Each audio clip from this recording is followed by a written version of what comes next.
केवल बिलख कहे मुनिना हानि लाभ जीवन मरण जस अप जस विद्या।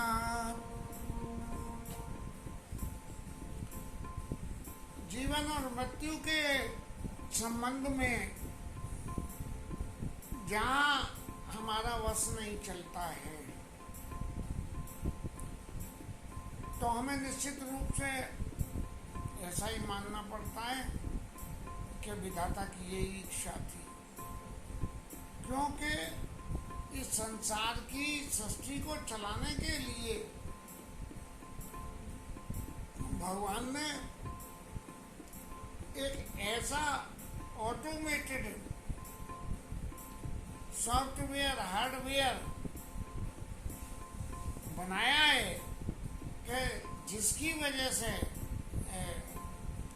सब काम अपने आप ही चलता रहता है, करना कुछ नहीं पड़ता है और जीव मात्र को यही समझना पड़ता है। गुरुजी ने इसी बात को पुनः अपनी भाषा में कहने के लिए उन्होंने ये कहा कि हानि लाभ जीवन मरण जस अपजस विद्यात, ये सब भगवान के हाथ में है। इसलिए भरत जी महाराज अब आप इसी लाइट में विचार कीजिए। अब दूसरी तरफ यदि हम थोड़ा सा और देखें तो क्या नजर आया?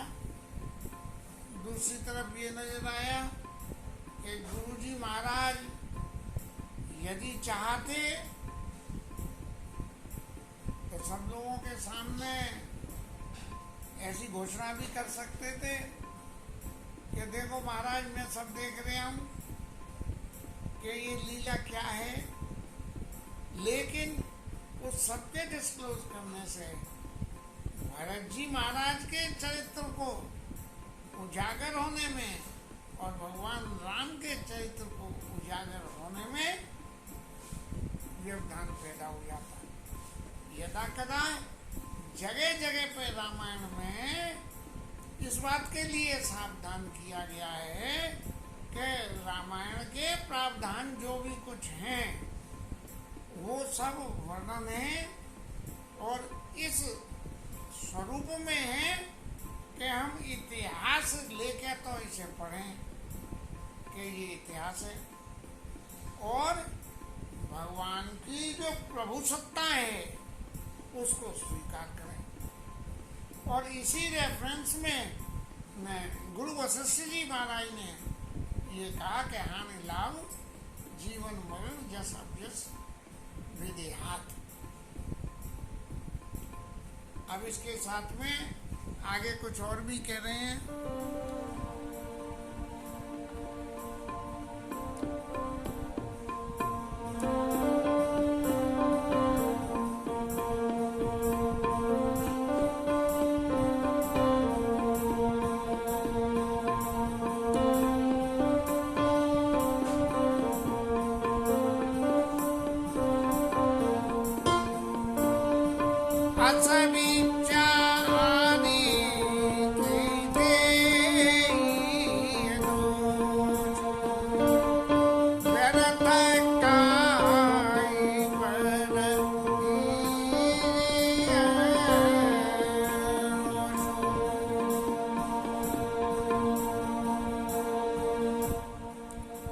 ऐसा विचार के महाराज किसी को दोष मत दो।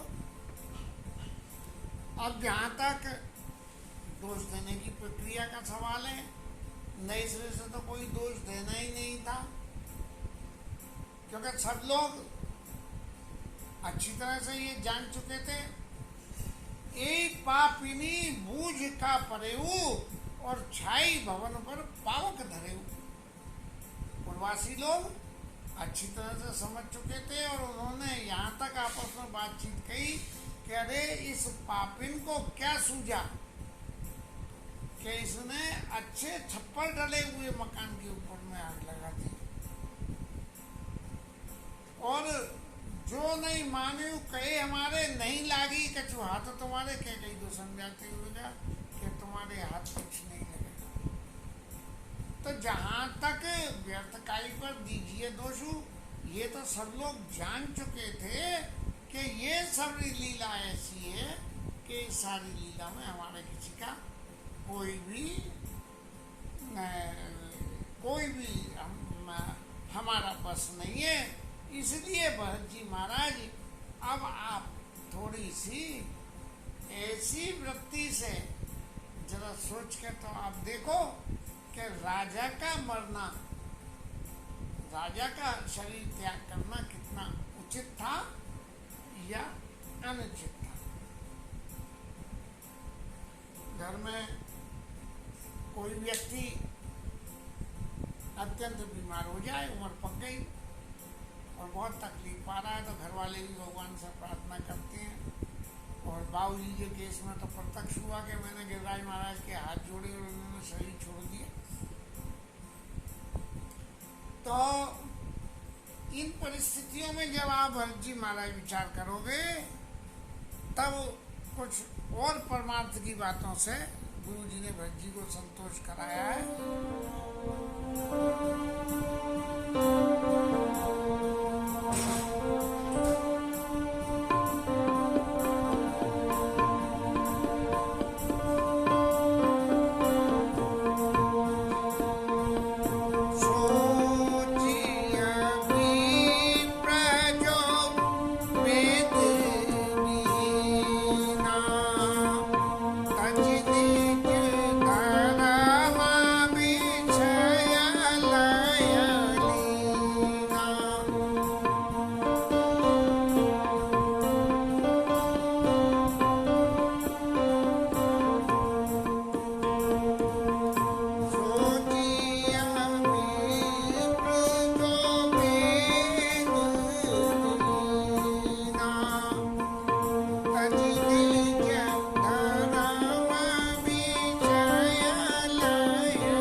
अब जी महाराज आप ये विचार करो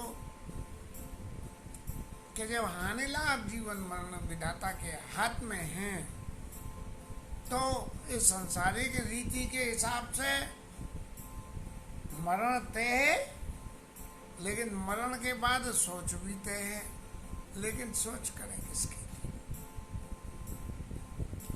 सबसे पहला क्लॉज जो गुरु जी ने कहा, सोचिए विप्र जो वेद भी ना, वो ब्राह्मण शरीर जिसने जन्म ब्राह्मण के घर में लिया और वेद की क्रियाओं से हीन है, उसे कुछ नहीं मालूम है, आजकल तो कॉमन है ये, और अपने वेद धर्म को छोड़ के विषयों में लीन है। अजामिल ब्राह्मण की कथा, ये भी प्रकृति का नियम है कि इस प्रकृति में विधाता ने विधि प्रपंच गुण अवगुण साना, गुण और अवगुण है।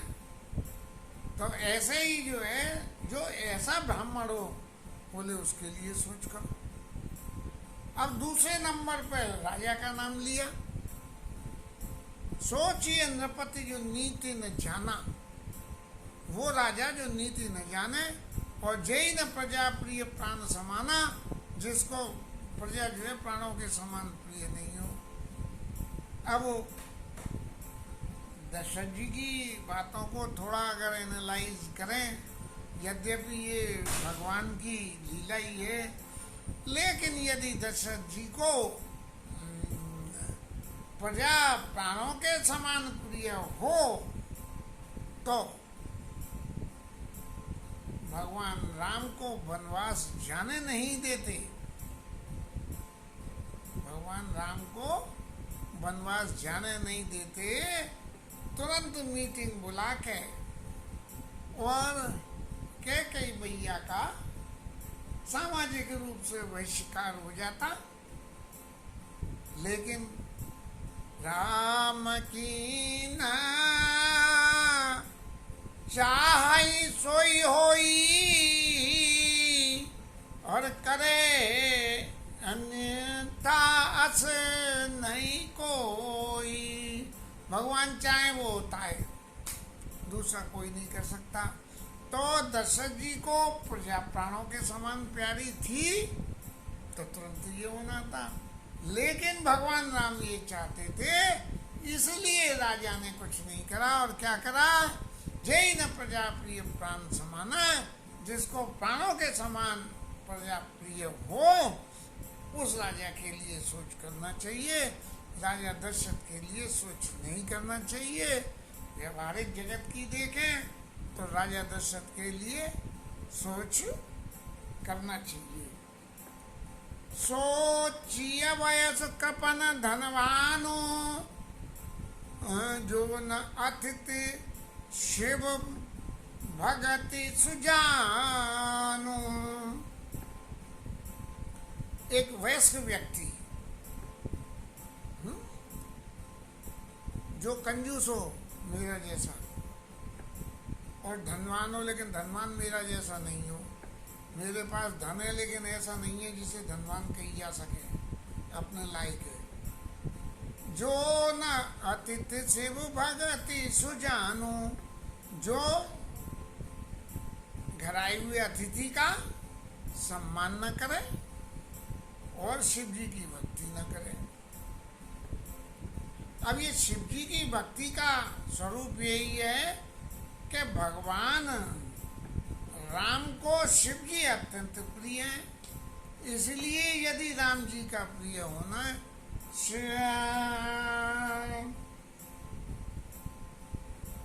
शिवद्रोही मम दास, और ते नर करई कलप भरी, घोर नरक महु वास।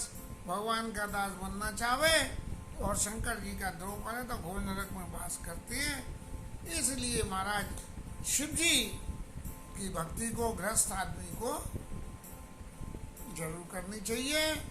और सोचिए शूद्र विप्र अवमानी, मुखर प्राण प्रिय ज्ञान गुमानी। अब शूद्र ब्राह्मण के लिए तो ये कह दिया, ब्राह्मण क्षत्रिय और वैश्यों के लिए ये कह दिया कि भाई जो ना तत् से भगत सुजानो। अब शूद्रों का नंबर आया तो शूद्रों के लिए क्या कहा कि शूद्र कौन है। यदि सही स्थिति देखें तो शूद्र तो वो है जिसने शूद्र जाति में जन्म लिया है लौकिक में। लेकिन जो व्यक्ति किसी भी जाति में जन्म ले और कर्म करे शूद्रों के, वो व्यक्ति शूद्र है। तो शूद्र की परिभाषा में एक चीज और जुड़ी, मुखर प्राण प्रिय और ज्ञान गुमानी। जिस मुखर मान प्रिय और ज्ञान गुमानी, मुखर मुखर माने ज्यादा बोलने वाला, हालांकि बोलता तो मैं भी ज्यादा हूँ लेकिन फिर भी कुछ फर्क है, उस व्याख्या को यहाँ नहीं लेंगे। और मान प्रिय, ये संसार की सृष्टि में कौन व्यक्ति ऐसा है जिसे मान प्रिय नहीं हो। मुखर प्राण प्रिय, मान प्रिय और ज्ञान गुमानी, अपने ज्ञान का जिसको अभिमान हो। तो सबसे ज्ञानी होना तो बहुत जरूरी है? मान प्रिय से स्वभाव है, लेकिन गुमान होना ये गलत है। अब वो चाहे व्यक्ति कितना ही पढ़ा लिखा हो, उसकी परिभाषा को मेरी व्यक्तिगत नजर में वो शूद्र की श्रेणी में आ जाएगा।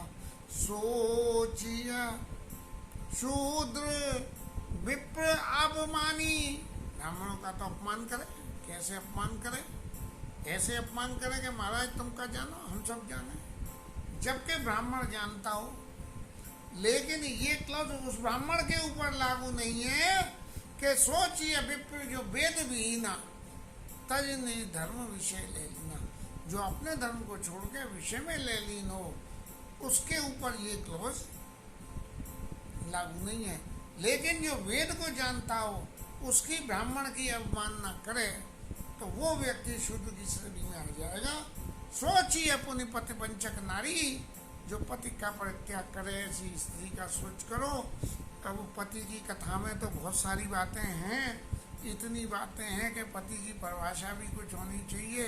दो लोग हमारे शूद्र पर सुनारी सकल तालना के अधिकारी लोगों ने तो जिन्हें क्या क्या उल्टे उल्ट सीधे अर्थ कर दिए।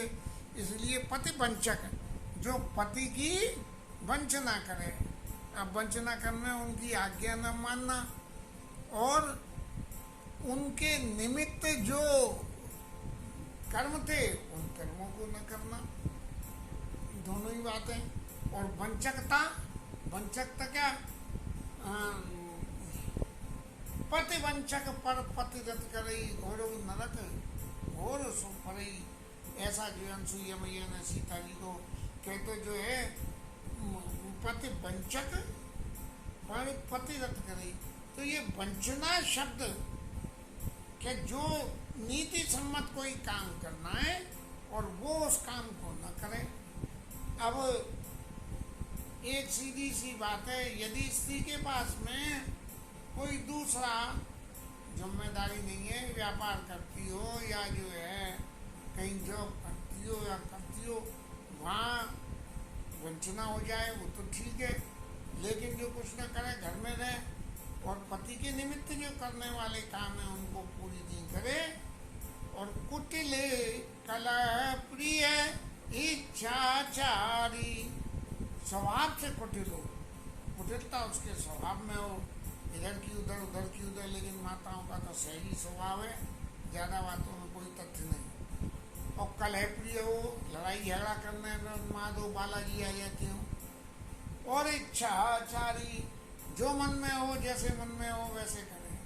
तो यदि कोई ऐसी स्त्री है तो उसके लिए सोच करना चाहिए कि भाई इसने अपना जीवन व्यथा कमा दिया, इस व्यथा कमाए हुए जीवन के निमित्त ये सोचनी है, हे प्रभु इसने जो कुछ भी करा वो इसका भाग्य दुर्भाग्य सौभाग्य था, लेकिन अब हम सब लोग मिलकर इसको सदगति मिले इस बात की प्रार्थना करते हैं। पर सोचिए बटु निज व्रत परिहरई, जो नहीं गुरु आयसो अनुसरई। गुरु जी की आज्ञा का जो अनुसरण नहीं करे, ऐसा वैरागी बटु सन्यासी गुरु की आज्ञा न माने, उसके लिए भी सोच करना चाहिए। हे तात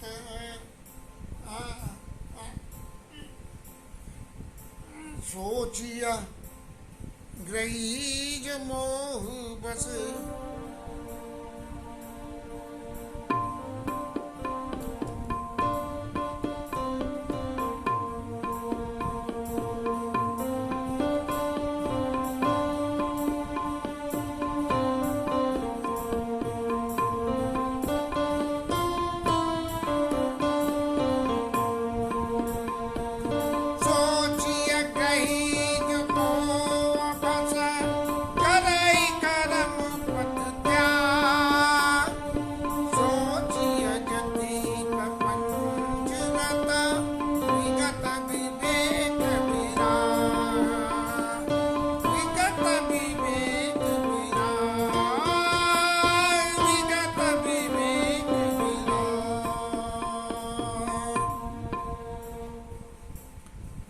गृहस्थ के लिए, गृहस्थी व्यक्ति हो तो उसके लिए कौन सोच करे,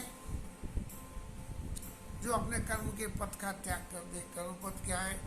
गृहस्थी को समाज का पालन करना, अपनी गृहस्थी की घर गृहस्थी छोड़कर जाके बाबा जी हो गए, गृहस्थी का घर थी खड़ी तो कर ली, गृहस्थी न खड़ी करी वहाँ तक तो ठीक है, लेकिन गृहस्थी खड़ी कर ली है, छोड़ के जाके बाबा जी हो गए। सारी गृहस्थी को अवोध गृहस्थी है जिसके कोई साधन नहीं हो जीवन यापन का, तो ऐसे व्यक्ति के लिए सोच करना चाहिए। और सोचिए यति प्रपंच यति जिसने वैरागी धर्म को धारण कर लिया, और ऐसे व्यक्ति जो दुनिया भर के जो है प्रपंचों में रत हो जाए, ला मैं तेरे घर में जी सिद्धि दिला दूंगा और पैसा ही पैसा बरसेगा और फलाने का ये करा दूंगा, उसका ये कर दूंगा, फलाने बंगाली बाबा, और 3 मिनट में घर बैठे समस्या का निदान, जो ऐसी सभी बातों को जो करता हो, ऐसे व्यक्ति सोच योग्य, ऐसे व्यक्तियों की अभी श्रेणी तो बहुत लंबी है। आज कथा का स्वरूप सही बन नहीं पाया है, इसीलिए कथा को आज यहाँ विश्राम देना ही उचित होगा। बार बार उठने से मूड तो उखड़ ही गया। आगे ठाकुर जी की इच्छा है, जो कहलवाना चाहेंगी महाराज अब कल कहलवा देना। से आवर रामचंद्र की जय, पवन सुत हनुमान की जय, उमापति महादेव की जय, श्रीराज धरण की जय, श्री राधा रानी की जय। जय जय श्री राधे।